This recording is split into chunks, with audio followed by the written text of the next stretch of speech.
Welcome to another edition of the Crotchety Old Man Podcast, where we're going to give you more information, education, exposure, and opportunity. Today, we've got our special guest back again, Oscar Sistrunk. But before we get into that, I got to introduce my co-host, Mr. PC. How you doing over there, PC? My man. What's going on, brothers? How's everybody this morning? I'm doing well as could be expected. I'm 6 feet above, which is about as tall as I'm ever going to get in this life. And you all know what I mean. I think you gave yourself a couple of inches, but that's for a different conversation. For sure. What's up, Otis? Oscar, how you doing I'm today? doing okay. I used to be 6 feet, but I think I'm 5'10" now. Oh, yeah. You said you're 5'10" now.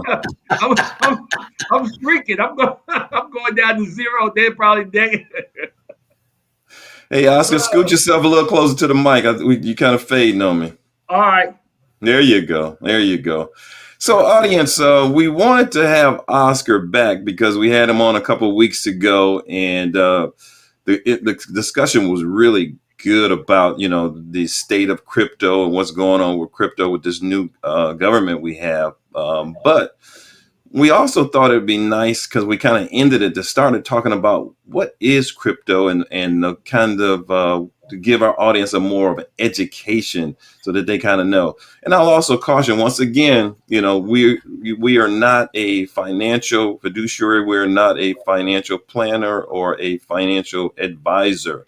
So any information we give here is strictly, as I always say, for educational purposes, entertainment purposes, and you should make your own financial decisions based on someone that's called a professional. So with that said, Oscar, tell us, what Yeah. is cryptocurrency? All right. What is cryptocurrency? And it's very interesting. It's like 30 years ago, back in the 90s, let's say not maybe 13, 14 years ago, when people started talking about the internet. And you said, what is the internet? And people couldn't quite grasp what it was. Nobody, a lot of people thought it was temporary, it was a scam, didn't know what was going on. And I think we're at the same spot with cryptocurrency. What is it? What it really is it uses a system called the blockchain.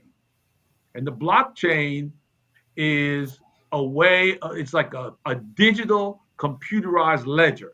It's almost like, I don't know, an Excel file, but it's controlled by the computer. So the blockchain is a certain kind of system of which Bitcoin or cryptocurrency, there's a lot of cryptocurrencies of which Bitcoin is the first one and the big one, sits on top of this blockchain. And the blockchain basically manages all transactions of a currency. And it's an open source, meaning every transaction that occurs on the blockchain forever is available to everyone, right? That's what the blockchain is. And the cryptocurrency, and let me say this, the blockchain wouldn't be able to exist without the internet. So it's kind of like a layer on top of the internet, just like social media would not work without the internet. So the internet was the basis of 35 years ago. And back then in the early 90s, no one could have ever thought about social media would happen. Nobody ever knew about cryptocurrency. But as these new layers form on top of this internet, and what the blockchain allows us to do is have finally a currency for the internet. Think of it like that. It's a currency for the internet. What does that mean? We'll have to find out. Now, there are certain, I guess, categories or certain types of cryptocurrency. You want to go into that a little bit? Yes, there are basically three types. We've got the big boy, which is Bitcoin. And as I said earlier, I look at that as a savings, long term savings account. We had that discussion last time. but I look at it as a long-term savings account. Then there's Ethereum. And because that blockchain allows for smart contracts, it's more of like a checking account. You can have money flow, you can have the currency flowing in and out. Right? So I tell people Ethereum is more like a checking account. Bitcoin is more like a savings account. Those are the big ones. And then you have meme coins. Everybody's talking about meme coins. Meme coins are really a marketing. I hate to say the word scam, but some of them are scammy.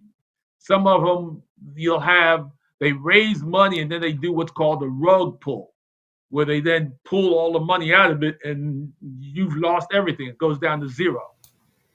Probably the latest and the one people mostly know of, and it was not a rug pull, but it was kind of sketchy. Let's say that was the Trump coin. So meme coins don't have much of a use other than it's a way of making money, especially if you get in early. You remember the old days of the chain letters, right? When you used to have those change letters, and if you got in early, you get you get people sending you money until eventually it just disappeared.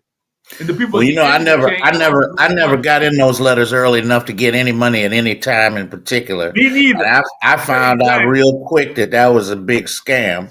And of course, Yeah. if you find that things are a scam, when you're dealing with the crotchety old men, you can get crotchety a little bit. You know what I mean? We're not All gonna, right. we're not gonna put you in jail for that. But All you had right. mentioned something about meme coins, and from what I understand, meme coins is like you said, it's a quick way to exchange, make some money, and get out. So, if you will, would you please tell us there are three coins that I'm curious about? One is the meme coin that you just mentioned. The other two are the utility and stable coins. So tell us um, in brief but concise detail the difference between those two coins, or three Now coins, rather. you put me in a box as a college professor. It's hard for me to be brief and concise I because know, I I can know, either I already know. but I'm I gonna already try. know. But do your thing, Oscar. Do your thing. Do our best. But let's talk stable coins. Stable coins are coins that are tied to the dollar. What that means is if you buy, there are three different ones, main ones that I use. One is called USDC, another one's called USDT, and another one's DI. They are created and actually the coin is tied to a dollar. It's almost like the days when the dollar was tied to gold, right? So this time, your USDC coin or any stable coin, there's a dollar sitting in an account somewhere, right? So when you bring it into, let's say, Coinbase as cash, right, in US currency, and I convert it to USDC, they actually will give me, let's say, $1,000 of USDC, but they'll take my $1,000 in currency and save it for me. It'll be sitting there. So it is tied to the dollar. And you can use it to spend to buy meme coins or the utility coins, or eventually you'll be able to use it to buy any kind of product you want, right? I mean, there are stores that are beginning to accept cryptocurrency, and they'll accept stable coins. Well, I'll they'll show you real accept they'll quick. accept any kind of coin if it's on the market and you invested in it, right? Right, and let me show you this. This is a Coinbase Visa debit card. This card is tied to my stable coin. So any place that accepts Visa debit card, I can use it and it'll take the money out of my stablecoin account, right? So it's very similar to if I use a Bank of America debit card and they take the cash out of my, for lack of a better word, my dollar currency account. So, Oscar, let's talk about the conversion there. So, what allows these coins, especially the stable coins, if they're tied to the dollar, is it a one for one value? Yes. And if so, what dictates that these coins continue to go up? Well, now stable coins do not go up. They will always stay a dollar. That's why they're stable. They're always going to stay a dollar. So I had a discussion with a gentleman the other day about this who's in the stock market. He was saying he didn't like to use cryptocurrency because the value's up and down. And I said, well, eventually you'll be able to use stable coins to buy things. And he said, well, yeah, or move money. And he said, but yeah, if I had $100 million and I put it in Bitcoin, by the time I move it, it could change 2 or 3%, and I'd be in trouble. And I said, well, what you could do is you could take your $100 million and buy $100 million worth of stable coins and then move it across the world for little or nothing instead of having to go through the banking system and pay all these fees. So wait a minute. Let's put a pin in it right there. Okay. Right. So if you put money into a stable coin and the stable coin doesn't have any thing that makes allows it to go up and down, what's the benefit of me putting it in that? If I, like you said, if I put $10 in stable coin and next week it's still worth $10, what have I gained? You're using it as a short-term storage without the volatility of that dollar moving or changing, right? If I need to put that money in there because I want to send it to Japan, I can send it that $10, convert it to stable coins, and instantly send it to Japan. And which at the other end, they're going to take those stable coins and convert it into a stable yen coin, So right? is that so basically we're circumventing the bank? It, remember what we Yeah. talked about? We're getting Yes. away from the banking system.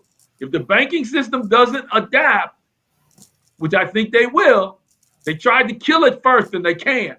So if they don't hurry up and adapt, they're in serious trouble. Okay. You're Okay. So now exactly right. let's talk about the difference. We got an idea what the meme coin is.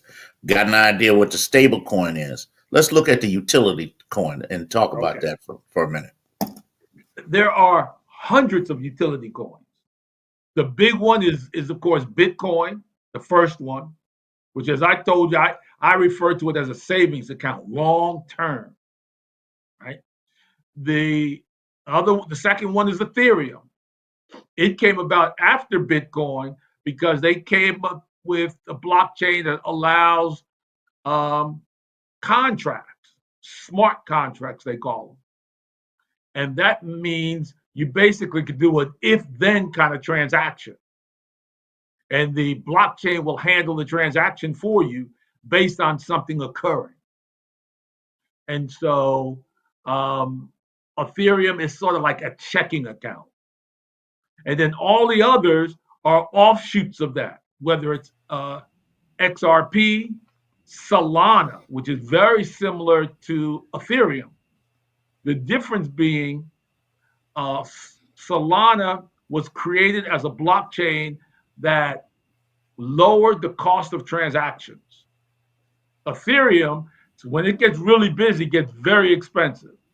Only people dealing in four digits and above, right? Like thousands of dollars or more, Ethereum is worth it.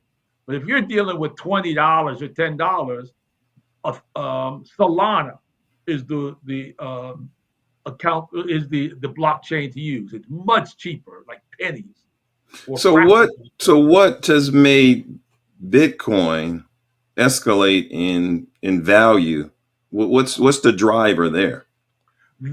It's based on as any currency, it's supply and demand. Bitcoin will only have 21 million coins. So there is, and there, the computer program and the blockchain is set up such that we know exactly how many coins there are and exactly when they'll be produced. And once they're produced, and that's it. As demand grows, and that's where the volatility is right now, right? It's on the demand side. The supply side is always set. So think about it. The price is based on supply and demand. Supply is always set. Over time, as more and more uses develop, demand will continue to grow for it, and therefore the price will continue to increase. That's what's doing it, So and it's going through cycles right now. But eventually, it will just like Amazon stock and others, it will eventually just level out and have a use, and will kind of stabilize, but will always probably be moving upward as more and more demand has it growing. so what drives the demand? What you use the word use. Explain those two things, use and demand for There are uses for Bitcoin. Now there are other, like I said, there are other utility coins that are trying to peel off some of that use. But for Bitcoin, I think the biggest right now is a long-term savings account. You see the 4-year cycle where you see significant changes in the price right now. But as it continues to grow, and as the price continues to grow, the amount of volatility will be reduced. Over time, the volatility so far has been reducing because more and more people use it. It's becoming more stable, for lack of a better word, okay. right? But it's going to always continue to go up because there's always going to be demand as more and more countries come on board. For example, if countries begin to start using Bitcoin as part of their strategic reserve, like El Salvador has done, right? And El Salvador has caught a lot of grief because the World Bank sees Bitcoin as a serious threat, and they've told El Salvador that if you want to participate in the world with the World Bank and some of these other systems, you got to do something about this crypto, this Bitcoin thing that you're doing, because they're trying to stop it, but it won't stop because it takes out the middleman, it takes out government manipulation. I think about it. All that government manipulation, like the U.S. dollar, they just print them like crazy. That won't happen with Bitcoin. So once you get a coin, that's your coin. Now, of course, remember that Bitcoin can be broken up into many pieces. Yeah, Bitcoin has 100 million satoshis Right. that make up one coin. All right. So let's talk about if we take a Bitcoin down the road and it's on the market, we're trading with it, we're buying things with it. At some point, it would seem to me like these since you only have a certain amount of Bitcoin that's going to be made ever, then it seems to me that they're going to break this Bitcoin down into Satoshis, and you're going to be charged for buying cars, houses, whatever. So many Satoshis. That's right. That's what's going to Am happen. I on to something here? You're exactly right. Once Bitcoin reaches $1 million a coin, you can then break that Bitcoin up into 100 million pieces. One piece would equal a penny. At that point, I think you start talking more about Satoshis than the Bitcoin. So now about the other coins, are they broken down into pieces like that as well? No, many of the other coins, they don't have a necessary limit, or the limit is very high in the number of Ethereum that you have. And it's because of the way people, they're, as I said earlier, these blockchains, they're run by a computer, but somebody has to manage that computer and somebody has to get paid for doing that. So there's a payment system built into these blockchains. So what And happens when Bitcoin, everybody's different. AI is programmed into these computers? And now what are you talking about? I'm talking about like me. That's why I want to learn about those when we talked about those crypto bonds.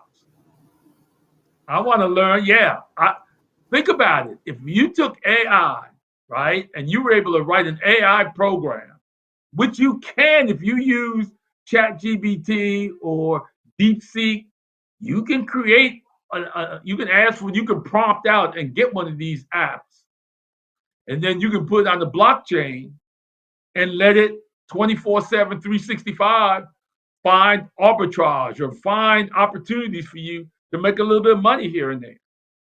Like I said earlier, you're gonna have the day. I just think this is gonna happen, which is why I'm trying to learn it. I think the day is gonna happen where you're gonna have these bots.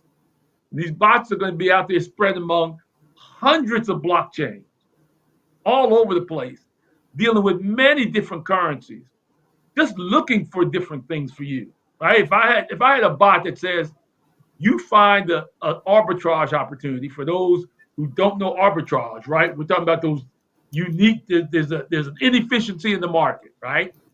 The bot is programmed to find that. That bot is sitting out there 24/7, 7 days, 365, looking for this one little opportunity, and it just sits there. And then all of a sudden, bam! It finds one and transacts it, makes you $5, throws it into your wallet, and it's doing that all the time. You wake up in the morning, one day there might be $5, one day there might be $20, one day there might be $100. And if I could do that with a bot through AI, then why couldn't I have 100 bots all on different blockchains looking for unique situations? Well, they're doing that Yeah, now with your stocks and with yeah, your money exchange. They have bots that will do exactly what you're describing yeah. would happen with Bitcoin or whatever currency. I mean, Right. right. And see, there's more arbitrage opportunities in crypto because right now it's still inefficient. It's still the Wild West.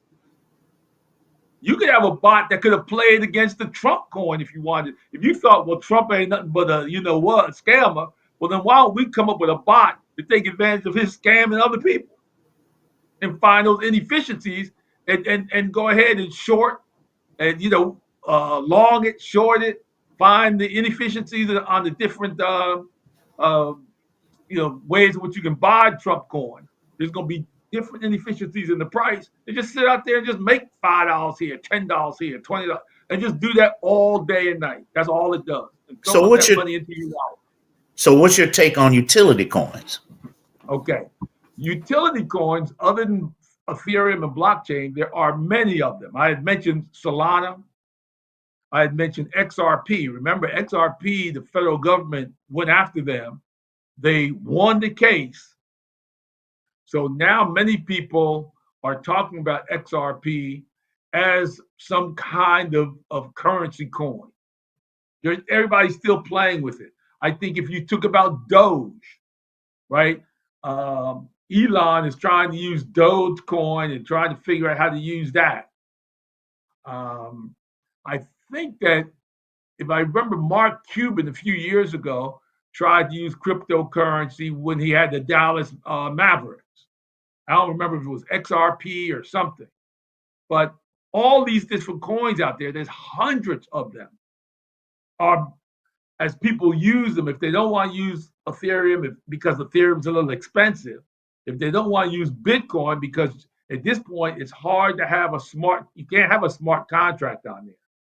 Then you've got all these other systems out there and coins, and people just and companies are tying in to use them. Because here's where it's going. When you look at video games, or if you look at the metaverse, if that ever becomes what they talk about on the metaverse side, then there's going to probably be a cryptocurrency for you to buy things and sell things in this metaverse. And for us old people, I'm really talking about like the Matrix. But for young people, it's the metaverse. Okay. And my grandkids ask me all the time, what video games were there when you were young? And I said it was called baseball and football and tag, and rock throwing, snowball fights.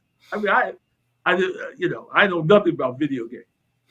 So Oscar, you've done a good job of explaining what crypto is, and I think for our audience, we understand now it's to create a currency outside of the banking system.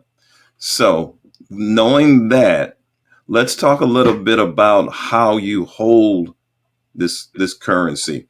I think that goes into wallets, and I don't know what else, what other word I Okay, use, but I've heard about the wallets. Kind of give us that. sure. Right now, and again, the banks do not accept cryptocurrency, right?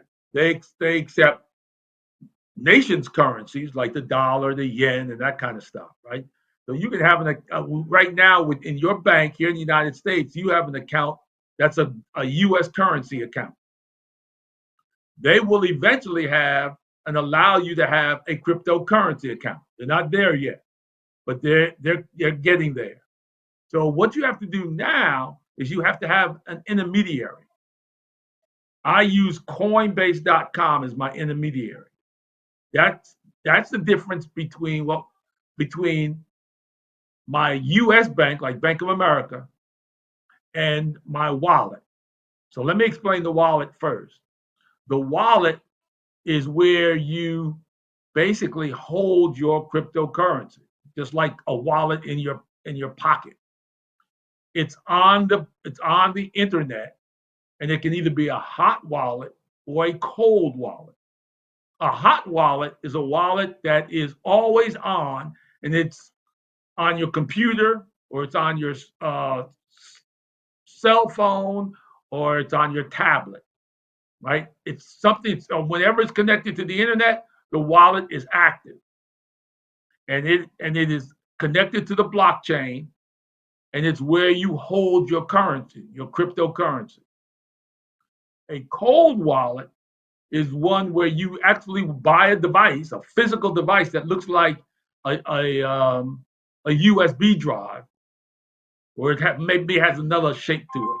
But what it does is it allows you to take your cryptocurrency and take it off the network. So it's cold, so nobody can access it. A lot of people don't like hot wallets because if it's ever hacked, you don't know, and then your currency is gone. It's very difficult to hack, but it is possible. So you can move your cryptocurrency from a hot wallet to a cold wallet, at which point no one can move your currency off the blockchain without your cold wallet being hooked up to the blockchain through a computer or a device. So it's a way of taking it, putting it away, and then say, that's it. I mean, nobody can get to it. I'm very risk averse. I'm very cautious. I'm very aware of the fact that I have a hot wallet. And so there's a lot of things I don't put on my computer. Now, one thing is I could put my hot wallet on a separate computer by itself and turn that computer off. Right? If I did that, then no, I'm not sure somebody could then get into my wallet. I'd have a computer by itself. I turn on, it connects. I'm ready to go. But what I do is, and just to give you and the people out there how cautious I am, I don't use my phone or my computer or my tablet to read one of those little logos that you see. You know how they have those when you go to when you go to a restaurant, the menu now they've got that little logo that you see, and you're supposed to scan it, and then it'll take you to a website or take you to the menu or do whatever it's supposed to do. What I want to say a Yeah, barcode, but it's not. it's the what do you call it? It's not the UPS. It's the oh shoot, Yeah, I can't but think of the name of it I just that can't think of quick. the name. But that's all right. That's a senior moment. That's all right. I'll let it go. But We all yeah, had a senior moment. Yeah, exactly. right. But we know that I don't scan those things. I don't scan those codes. I don't even scan barcodes anymore, like that kind of stuff. Why? Because they can be embedded with stuff that could get to your computer and theoretically could get access to your wallet, your hot wallet, and order a transaction for you and transfer all your coins from your wallet to somewhere else, and that would be it. So I'm very conservative because I do have a hot wallet. And if somebody didn't want to do that, they could get a cold wallet. So anyway, getting back to the question, we've got our wallet, which is connected to the blockchain, which holds our currencies. Our dollar currency is held at the bank. So you need something to help that transaction, that transfer. And that's I use Coinbase.com. You can use any of the others.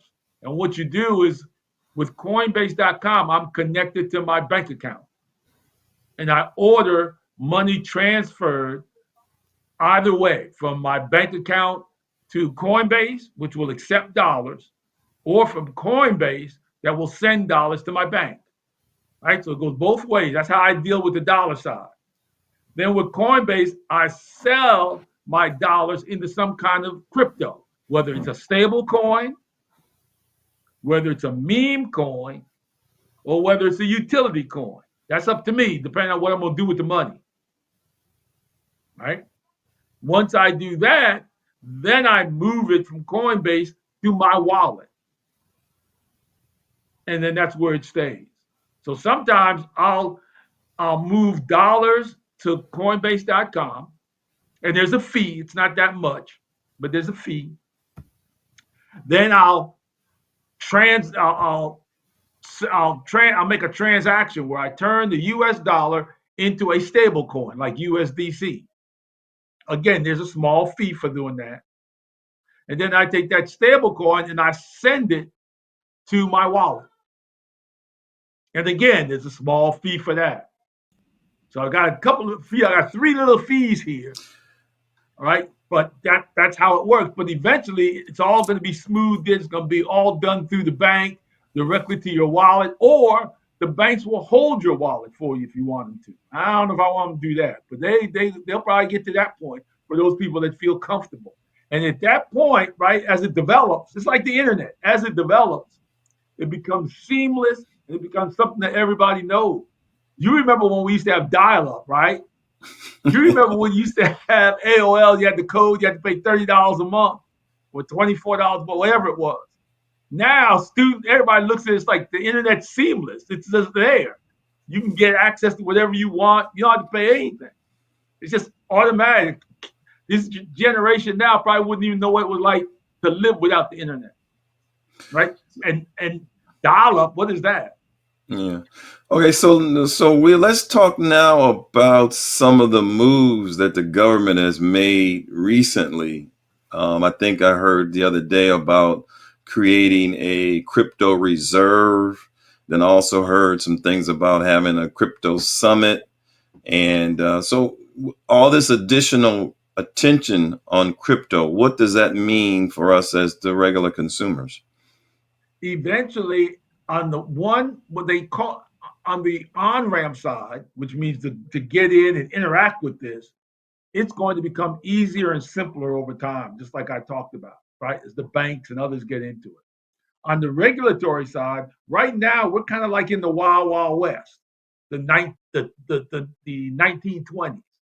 Now here we are 20 years later, 100 years later, in the 2020s. We're kind of in the same place, which is why I'm thinking, I wonder if we need another 1929 or 2029 to collapse everything so people realize we need some serious government control and overseeing of this. Whether it is, maybe we need another, maybe the next president is going to be the next FDR, right? Who picks up the pieces, puts it together, and we now have a whole new system that works. Right now, I don't know if this administration, I can really trust them to really, they're talking about it. They talked about this strategic reserve. If you notice what happened, and I knew this was going to happen. I knew it. That's what I'm saying, man. I know this dude. He got on and said, we're going to have a strategic reserve. We're going to have Bitcoin, Ethereum, XRP, Solana, and ADA, right? Or Cardano. But that's ADA. So the federal government's going to have that, right? All of those coin values shot up 20% in a day. Unbelievable. Just boom, everybody happy. I said, oh, here he goes again. He done bought it last night got out there this morning, said this, it went up 20%, and then what happened? Went It back fell down. right back down, even now below where it was. So somebody then sold out and when it got to 20%, and everybody else got. So let me ask you this. If that's the case, why would the founding fathers of banks give up their positions to get into this Bitcoin? Because right now, the Rothschilds and all them folks, Chase and all them people are running amok on the world as far as the world banking system goes. If we get into Bitcoin, it's gonna take us out of the world banking order and put us in a new system, which is the same reason why the United States collaborated with NATO and killed Muammar Gaddafi, because he had gotten 15 African nations to back his money that was backed by gold, and that would have flipped the world banking system on its head. So they got rid of it. So why would the banks be interested in going over to a crypto system? Because they've been trying to kill it. If you remember years ago, some of your big boys out there used to always dog crypto out. Some of the big names out there. Um, and I used to show in class the videos of those guys talking about how crypto was a scam, how it was just for drug dealers and that kind of stuff. Lo and behold, all of a sudden now BlackRock has an ETF. Right. That's what I So want to now talk all of a about sudden, next. Vince, Yeah. Vince, all them guys, they don't change their tune. But guess what? If you go back and watch some videos I used to show, they were buying it a long time ago. They just wasn't saying nothing. Because in the back of their mind, they already knew what we know, right? They know this is possibly going to kill. This is a killer. So we at first we're going to try and kill it. But if we can't kill it, maybe I buy some of it and sit in the side just in case. Then when they realized they couldn't kill it, that it that it's that they say, well, we might as well join in. We got to co-opt this thing, or just like PC said, we'll be out of business.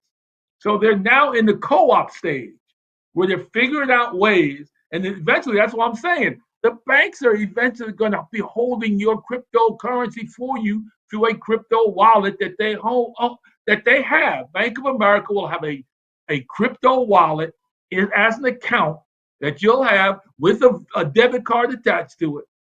And when you want to transfer money, you transfer it using Zelle, just like everybody else, right? Or you transfer it internally. If you got a couple of bank accounts with Bank of America internally, you can just transfer money from one account to the other. You'll be able to go in there and just your deposit from your employee comes in, and you take some of it and you send it to your Bank of America wallet crypto account, and then you buy some Ethereum with it, or you buy some stable coin with it, and keep it moving. All this other stuff about Coinbase and all this goes away. It becomes seamless, just like the internet does. Good stuff, It's man. just a matter of time. Really good stuff. Really good stuff.